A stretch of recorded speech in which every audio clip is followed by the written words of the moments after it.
Good evening and welcome to Metro Focus. I'm Jenna Flanagan. Subway graffiti, making a comeback. According to a new report by the new independent local publication, The City, the MTA has spent more cash on graffiti cleanups last year than the last two. The question, how do we avoid going back to the bad old days of art bombed out cars and crackdowns on vandals? Here with more on this is Jose Martinez, senior reporter at The City. Jose, welcome to the program. Thank you for having me. I appreciate the invite. First, let's start off with how much more the city has been spending on cleaning up these trains. Well, the MTA in 2018 spent more than $600,000. That is a 364% increase from just 2 years earlier. Now, the figures have trended down in 2019. That's an effort on cutting back on some of this. But that's an alarming jump, and a lot of it is driven really by the taggers wanting to get their work seen on social media.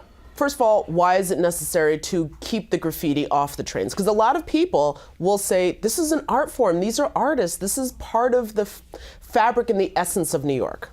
Well, it's somewhat of a return to the bad old days, if you will, and it's associated by the MTA and by the Transit Bureau of the NYPD as being linked with those days when service was so poor, when crime was high in the subway, when ridership was way down because people didn't want to go in a system that wasn't as inviting as one that is somewhat cleaner. So for that reason, and then there are costs associated with wiping those trains clean. So it's something that the MTA just doesn't want to encourage, but that the taggers, those that the NYPD would call vandals, want to get out. And it's different from back in the 70s and the 80s where a train would roll across an elevated line and it would be seen by people, and then it went out the underground movement across the world.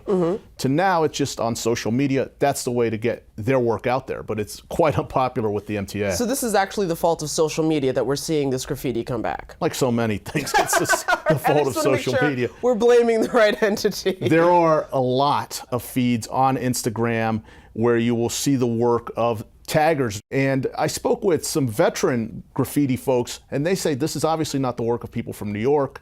It's not the look that is native to the city. It's very different.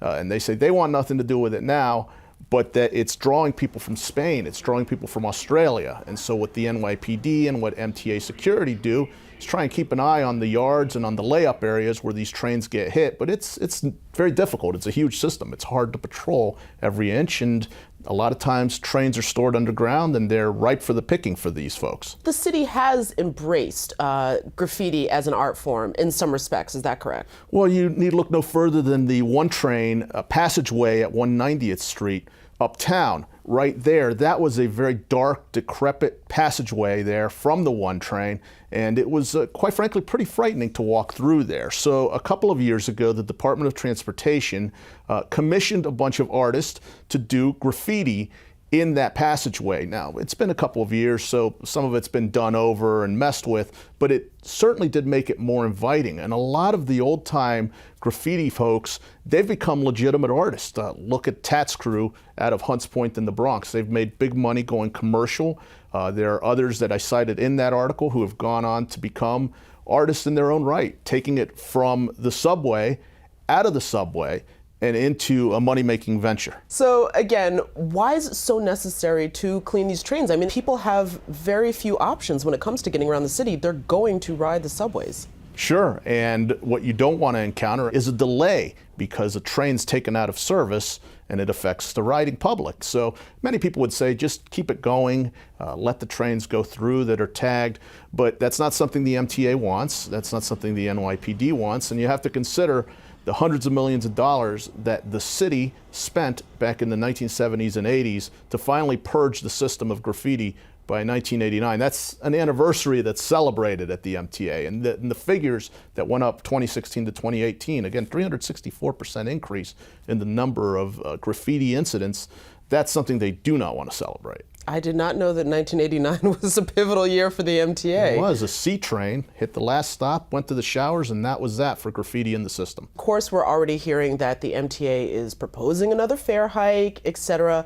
Is this something that our fare dollars are going to be paying for? Like, what if people are saying, you know, I don't really care, I don't see what the big deal is. Why do I have to keep shelling out more money for something that some of the public might consider frivolous? I should point out that some of these people who have been arrested, these vandals, have been forced to pay restitution as part of their punishment. So that's something to keep in mind. But it is not cheap to clean a subway car. That is a cost to the MTA. They obviously want to keep that down, and to have it go up as it did in 2018 from 2 years earlier, it's got to be an alarming figure. So when it comes to the report that at least you were able to do and all the information you were able to get about the cleaning of the trains and the maintaining of them, what was something that at least stood out most to you about the amount of time and money that was being invested in this? Well, it's striking. That increase is striking because, as I said, in 1989, the MTA has this anniversary, which has been celebrated as the last time that cars rolled through the system, trains tagged in graffiti, and now it's an underground thing again.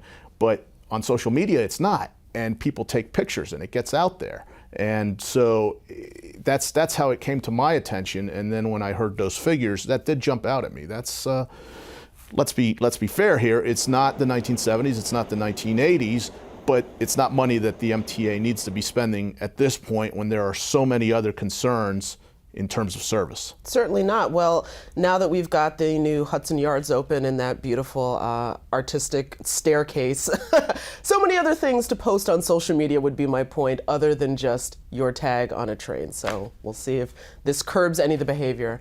Jose, thank you so much for joining me on the program. My pleasure. Thank you. Thank you.